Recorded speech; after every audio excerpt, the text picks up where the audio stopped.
అందరికీ నమస్కారం అండి. సో పాస్టర్లు అటు చెప్పి ఇటు చెప్పి చాలా గందరగోళంగా వాక్యం చెప్తుంటారు. సో చర్చికి వచ్చిన వాళ్ళు ఎప్పుడు ప్రార్థన ముగిస్తాడో ఎప్పుడు వాక్యం ముగిస్తాడో అని ఈ ప్రజలకు ఉంటుంది. ఎప్పుడు ప్రార్థన ముగిస్తాడో మనం ఎప్పుడు ఇంటికి వెళ్ళాలి అని ఏడు నిద్ర కొట్టుకుంటుంటారు. కొంతమంది నిద్ర పెట్టుకుంటుంటారు, కొంతమంది ఏమో అలసటగా కూర్చుని ఉంటారు. ఇక ఏదో ఎక్స్ప్రెస్ చేస్తుంటారు. ఈ పాస్టర్ మాత్రము ఎప్పుడు చర్చ అయిపోతుందో, ఎప్పుడు చందా నా గల్లో వచ్చి పడుతుందో అంటనని ఈ పాస్టర్ చూస్తూ ఉంటాడు. సో దయచేసి చాలా షార్ట్కట్గా తీసుకుపోను, నేను చాలా లెంత్గా తీసుకుపోను. బైబిల్ దేవుని ఒక గుణగణాలు ఏమిటో ఎట్లా ఉంటాయో గుప్తంగా నేను చెప్తా ఉంటా. దయచేసి అబద్ధం ఏం చెప్పాను, బైబిల్లో ఉన్నటివి నేను చెప్తా. ఫస్ట్ నుండి లాస్ట్ వరకు చూడండి. ఇంకొకటి, తొందరపడి క్రిస్టియనిటీలో పొరపాటున కూడా కన్వర్ట్ కాకండి హిందువులు. సో దయచేసి నా ముఖ్య ఉద్దేశం ఏమిటంటే, హిందువులైన మన సోదరులు నిజం తెలుసుకోవాలనే ఉద్దేశంతో ఈ వీడియో చేస్తున్నా. సో ఎవరిని కూడా వ్యతిరేకించడం కానీ ఎవరిని కించపరచడం కానీ అనే ఉద్దేశంతో నేను కాదు. రియాలిటీ ప్రజలకు వెళ్ళలే, నిజము ప్రజలకు వెళ్ళాలంట.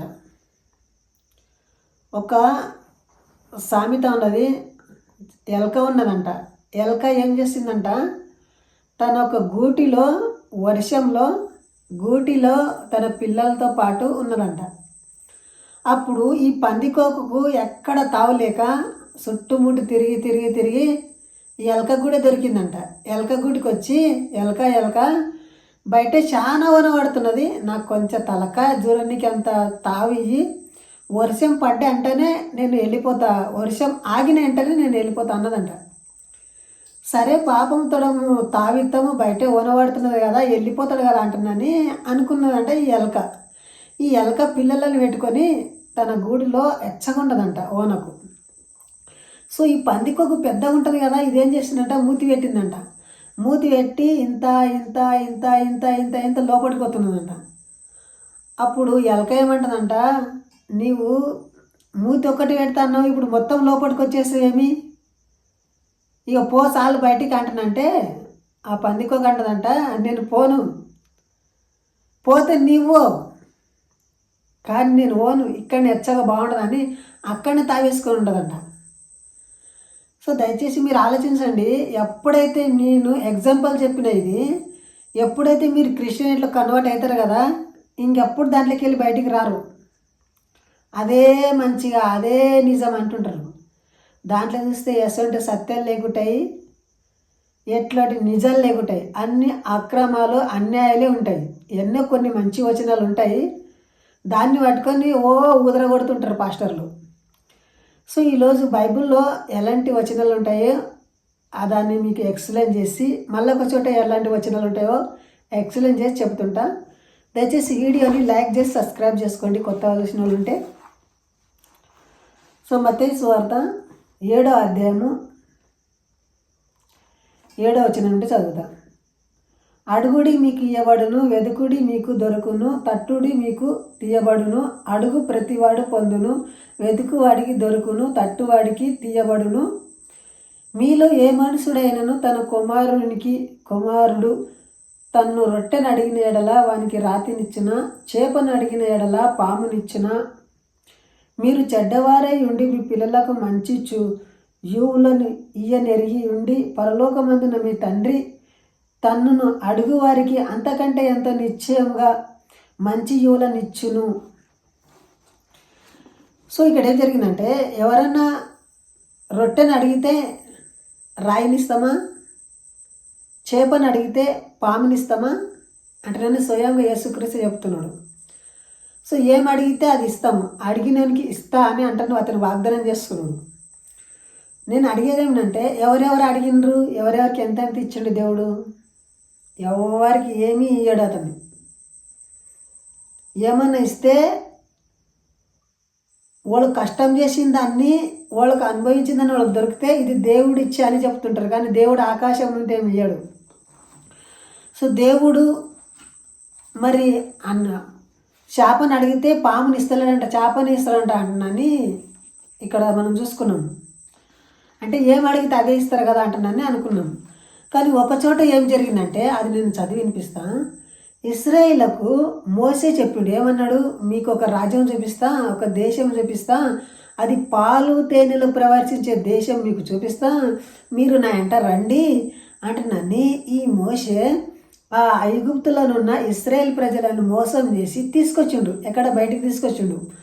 వాళ్ళు ఇంకా జరపదైతే వస్తుంది, ఇంకా తోడచేపు అయితే వస్తుంది అని ముల్లే మూటలు చదువుకొని వాళ్ళ నెత్తుల మీద పెట్టుకొని నడుచుకుంటూ వస్తున్నారు. వాళ్ళు ఒక్కనాడు కాదు, 2 దినాలు కాదు, 3 దినాలు కాదు, 4 దినాలు కాదు, 10 దినాలు కాదు, 40 సంవత్సరాలు వచ్చిండ్రు కానీ వాళ్ళకు అస్సలు ఆ దేశం దొరికేలేదు. పాలు తేనెలు ప్రవేశిస్తానే దేశం నేను ఇస్తానప్పుడు వాళ్ళకు పాలు తేనెలు ప్రవేశించే దేశం ఇవ్వాలి కదా, ఇచ్చలేరు. వాళ్ళు అక్కడనే చనిపోయిండ్రు, అదే అరణ్యంలో చనిపోయిండ్రు. వాళ్ళు ఏమంటారు, మాకు ఆకలైంది మోసే, మాకు కొంచెం అన్నం పెట్టి మీ దేవునికి ప్రార్థన చెయ్యి, ఈ చలికారమైన వస్తువులు తిని తిని మాకు యాసరికి వస్తున్నది, నడిచి నడిచి మేము నడవలేకపోతున్నాము, మా పిల్లలు మేము యాసరుకున్నాము, 40 సంవత్సరాలు ఈ సపోర్ట్ కూడా తింటున్నాం మేము, ఐగుప్తులు ఇంతకంటే మాకు అన్నం దొరుకుతుంటే మేము బాగుంటుంటే మీ అడవిలో తీసుకొచ్చి మమ్మల్ని సావనికే దొరికొస్తే అంటున్నాను. మోసేని అడిగితే మోసే దేవునికి అంటాడు, ఇట్లా మాట ఇట్లా ప్రజలు అంటున్నారు అంటే ఏం చేత అంటున్నంటే, సరే నీ పక్కకు జరుగు, నేను పాములో నిడుస్తా కడవనికి అంటున్నాను. ఒక పక్క ఆకలితో అలమటిస్తున్నారు, ఒక పక్క నీళ్ళు లేక అలమటిస్తున్నారు, అలసటతోటి మోర్చెల్లి పడుతున్న ఆ జనం మీదకి పాములా నిడిచిండు. ఆ పాములు పటా పటా వాళ్ళకి కలిసి అక్కడక్కడనే చంపేస్తున్నాయి. ఇక్కడేమో నడేసి ప్రభు, చేపని అడిగితే పాముని ఇస్తారా ఎవరన్నా అంటే అంటున్నాడు కదా. మళ్ళీ అక్కడ దేవుడు అన్నం అడిగిండు, దేవునికి అన్నం అడిగిండు. ప్రజలు అన్నం అడిగితే వాళ్ళకు పెట్టలే కదా అన్నం, పాములతో ఇరిసి కరిచి చంపించుడు. సో ఇలాంటి అన్యాయమైన దేవుని, ఇలాంటి అసత్యమైన దేవుని మనము ఎందుకు నమ్ముకోవాలి? ఎందుకు ఇలాంటి మోసాల్లో వాడేలా? మన హిందుత్వం ఎంత మంచిది, ఎంతగా మనము కలిసిమెలిసి ఉంటాము, సోదర భావంతో కలిగి ఉంటాము. సో నా ఉద్దేశం ఏమంటే, ఇది క్రైస్తవుల కోసం కానే కాదు, క్రైస్తవుల మనోభావాలను దెబ్బతినడం కోసం కానే కాదు. హిందువులకే సువార్త చెప్తున్నారు, ముస్లింకు సువార్త చెప్పకొచ్చిండ్రు. సో ముస్లింలను మార్చండి ఫస్ట్, ఆ తర్వాత హిందువులను మార్చండి. నేను చెప్పిన దాంట్లో ఏమైనా తప్పని మీకు అనిపిస్తే డిస్క్రిప్షన్లో నా నంబర్ ఉంటా, నాకు ఫోన్ చేసి చెప్పండి. సో ఈ వాక్యం, ఈ ఒక నా మాటలు అనేకులకు షేర్ చేయండి. అందరూ కూడా వినని ఇలాంటి నిజాలు తెలుసుకోని. పాపం అమాయకమైన క్రైస్తవ ప్రజలు మోసపోతున్నారు. ఇది నిజం ఉండదు, దీంట్లో రియాలిటీ ఉండదు అంటున్నాని మనం నమ్మే దేవుళ్ళ దేవస్థలాన్ని హింసిస్తూ వాళ్ళు రాళ్ళకు రప్పలకు మొక్కుతున్నాము, మేము ఒక్కటి నిజమైన దేవునికి మొక్కుతాం అంటున్నాని మోసపోతున్నారు. సో ఇంతవరకు ఈ వీడియో ముగిస్తున్నా. జై హింద్, వందే మాతరం.